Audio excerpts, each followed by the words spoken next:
Finding the best PCP deal. PCP, personal contract purchase, remains one of the most popular ways to finance a new car, but not all deals offer good value. The key to finding a genuine bargain lies in understanding how PCP works and knowing where to look for savings. Before signing anything, research the car's market value to strengthen your negotiating position and ensure the price aligns with real-world figures. Pay attention to the deposit amount and April. Even a small difference in interest can add up over the term. Be realistic about your mileage, too, since exceeding limits can lead to hefty end-of-term charges. Don't overlook gap insurance. If your car is written off or stolen, it bridges the shortfall between your insurer's payout and what you still owe on finance, a small cost that can save you thousands.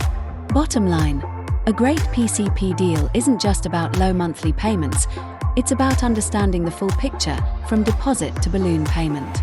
Compare offers, read the fine print, and negotiate with confidence to make sure your next car truly fits your budget and your needs.